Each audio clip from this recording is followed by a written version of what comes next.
Hello दोस्तों, आज हम बात करने वाले हैं कि सूर्य ग्रहण कैसे होता है और चंद्र ग्रहण कैसे होता है, क्या होता है इसके पीछे का भूगोल और किस तरीके से चंद्रमा और सूर्य और पृथ्वी की स्थितियों का आकलन करके हम सही सही बता सकते हैं कि कब चंद्र ग्रहण होगा और कब सूर्य ग्रहण होगा और किस प्रकार से ये प्रक्रिया होती है। तो चलिए, मैं जयेश चौधरी आप सभी का स्वागत करता हूँ आपके अपने परिवार अध्ययन सेंटर में। समझते हैं हम इसके पीछे के विज्ञान को। तो देखिए, सबसे पहले अगर हम लोग सूर्य ग्रहण और चंद्र ग्रहण को समझने की कोशिश करते हैं तो इसके लिए हमें सबसे पहले इनकी स्थितियों का पता होना चाहिए। तो देखिए, अगर मैं मान लेता हूं कि ये है पृथ्वी, इसको अर्थ भी कहते हैं हम लोग, ठीक है, और इसी के इर्द गिर्द जो चक्कर लगाता है, चारों तरफ भ्रमण करता है, इसको इतनी बार ना बना करके हम एक बार बना देते हैं। ये हो गया चंद्रमा, और इससे थोड़ा बड़ा, थोड़ा नहीं ज्यादा बड़ा, ये हो जाता है सूर्य। सूर्य हमारे सौर मंडल का 99% तक कवर करता है। सूर्य हमारे पूरे 8 ग्रह, 9 बोना प्लैनेट और उसके अलावा क्षुद्र ग्रह वगैरह सारी पट्टियों को मिलाकर के पूरे सौर मंडल का 99% एरिया सूर्य कवर करता है। उसके अलावा बाकी बचे 1% एरिया में ये सब कुछ होता है। तो इसी में पृथ्वी भी होती है, बुध, शुक्र और पृथ्वी तीसरा नंबर का ये ग्रह होता है। इसके इर्द गिर्द जो चक्कर लगाता है वो चंद्रमा होता है, जो पृथ्वी के चारों ओर चक्कर लगाता है। जो भी आसमानी पिंड या फिर अंतरिक्ष पिंड किसी ग्रह के चारों ओर चक्कर लगाता है उसे हम कहते हैं उपग्रह, उसे कहते हैं उपग्रह। तो पृथ्वी का एक उपग्रह है, इसे इंग्लिश में सैटेलाइट कहते हैं। पृथ्वी का एक उपग्रह है जिसे हम चंद्रमा कहते हैं, और सूर्य के चारों ओर चक्कर लगाती है पृथ्वी। जितने भी ग्रह होते हैं वो एक तारे के चारों ओर चक्कर लगाते हैं। तो तारे के चारों ओर चक्कर लगाते हैं ग्रह, और ग्रह के चारों ओर चक्कर लगाते हैं आपके उपग्रह। तो हमारा जो उपग्रह है चंद्रमा, वो पृथ्वी के चारों तरफ घूमता है, और उसके अलावा पृथ्वी जो है वो सूर्य के चारों तरफ घूमती है। तो इसके मैकेनिज्म को समझने के लिए आपने पहले ये तो देख लिया कि कौन किसके इर्द गिर्द घूमता है। अब देखिए, समझिएगा, ये सूर्य है बीच में कहीं, ये है पृथ्वी जो इसके चारों तरफ घूम रही है, ठीक है, और इस पृथ्वी के आजू बाजू में भी चंद्रमा इसके साथ साथ में घूमते जा रहा है, घूमते जा रहा है, घूमते जा रहा है, और इसी तरीके से ये प्रक्रिया चल रही है। तो जब आप देखते हैं कि ये चंद्रमा इसके चारों तरफ घूमता है इस तरीके से, और ये इसके चारों तरफ घूमती है इस तरीके से, तो जब ये पृथ्वी घूम रही है और इसके घूमते घूमते चंद्रमा इस हिस्से में आ जाए, इस हिस्से में आ जाए, तो क्या होता है कि यहाँ पर जब सूर्य आता है तो सूर्य की किरणें चंद्रमा पे टकराती है और यहाँ से रिपल्शन हो जाता है, मतलब वापस चली जाती है, रिफ्लेक्शन हो जाता है यहाँ से, और हमें यहाँ पे अंधेरा दिखाई देता है। इस समय की स्थिति को हम लोग कहते हैं अमावस्या।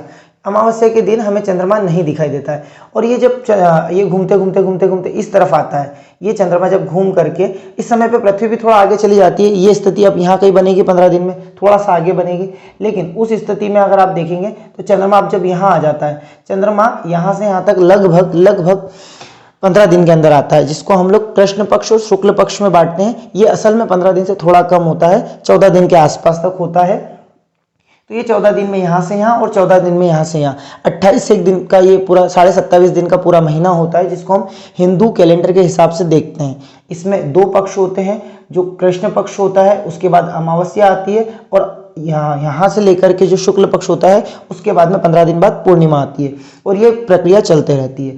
तो जब अगर ये कृष्ण पक्ष में होता है तो यहाँ से, अभी हमने इसकी स्थिति को समझ लिया, जब ये यहाँ से 15 दिन पार करके धीरे धीरे धीरे धीरे अपनी पूरी 16 कलाओं को बनाते हुए चंद्रमा इस स्थिति में आता है, तो इस समय पे चंद्रमा पर सूर्य की किरणें पड़ती है, और ये किरणें धरती पर मौजूद लोगों को दिखाई देती है। इस समय यहाँ मौजूद लोगों को दिखाई देती है, तो ये चंद्रमा चमकदार दिखाई देता है। इस स्थिति को हम कहते हैं पूर्णिमा। तो दोस्तों, हमने देखा कि पूर्णिमा, जब हम लोगों ने देखा कि सूर्य और पृथ्वी के बीच में इस तरफ कहीं पर चांद होता है तो उस पर किरणें पड़ती है और वापस उसी दिशा में रिफ्लेक्शन हो जाता है, परावर्तन हो जाता है, जिस कारण से पृथ्वी पर उसकी रोशनी नहीं आती और हमें चंद्रमा नहीं दिखाई देता। जबकि घूमते घूमते पृथ्वी के पीछे होता है और यहाँ पर सूर्य की किरणें आती है और टकराकर पृथ्वी की तरफ जाती है। इस स्थिति में हमारे को चंद्रमा चमकदार दिखाई देता है। जब पूरा का पूरा चंद्रमा जिस पे पृथ्वी किरणें पड़ रही है और पृथ्वी पे जा रही है तो पूरा दिखाई देगा, जिसे हम पूर्णिमा कहते हैं। और जब ये धीरे धीरे उस तरफ जाते जाता है तो कम कम कम कम कम किरणें पड़ने लगती है, जिससे चंद्रमा का साइज घटते जाता है, और इस स्थिति में पूरा घट जाता है। फिर इसका उल्टा प्रक्रम यहाँ से बढ़ते बढ़ते बढ़ते बढ़ते इस तरीके से होता है। तो देखिए जब पूर्णिमा, ये चंद्रमा इस तरीके से घूमते रहता है और घूम करके इसी पूर्णिमा की एक विशेष स्थिति में एग्जैक्टली इस पृथ्वी के पीछे आ जाता है। तो इस दिन होना तो क्या चाहिए था, हमने जो सीखा उस हिसाब से होना चाहिए था पूर्णिमा, क्योंकि इस तरफ इसकी चंद्रमा पर किरणें पड़ती सूर्य की और वो किरणें टकरा करके पृथ्वी पर आती, लेकिन जो पृथ्वी की वजह से चंद्रमा पर आने वाली जो किरणें हैं वो रुक जाती है और इस चंद्रमा पर किरणें नहीं पड़ती है, तो ये हो जाता है डार्क, और ये डार्क हो जाता है तो पूर्णिमा के दिन पर ये चंद्रमा हमारे को नहीं दिखाई देता है, जिसे हम कहते हैं चंद्र ग्रहण। तो हमेशा हमें ये पता होता है कि चंद्र ग्रहण की जो स्थिति होगी वो पूर्णिमा के दिन होगी, क्योंकि पूर्णिमा के दिन पूरा चांद दिखना चाहिए, लेकिन उसकी घुमावट की वजह से और विशेष स्थिति की वजह से चंद्रमा और सूर्य के बीच में पृथ्वी आ जाती है, और ये पृथ्वी सूर्य से आने वाले प्रकाश को चंद्रमा पर नहीं जाने देती, जिससे इस पर अंधेरा हो जाता है और हमें ये नहीं दिखाई देता, जिसको हम कहते हैं चंद्र ग्रहण। अच्छा, अब हम बात करेंगे सूर्य ग्रहण की। अच्छा, एक बात हमेशा यहाँ ध्यान रखिएगा, पूर्णिमा हमेशा चंद्र ग्रहण के पूर्णिमा के दिन ही हमेशा चंद्र ग्रहण होगा, लेकिन हर चंद्र ग्रहण जो होगा वो हमेशा पूर्णिमा पे होगा, लेकिन हर पूर्णिमा पे चंद्र ग्रहण नहीं होगा, ऐसा मैं कहना चाहता हूँ। ठीक बात।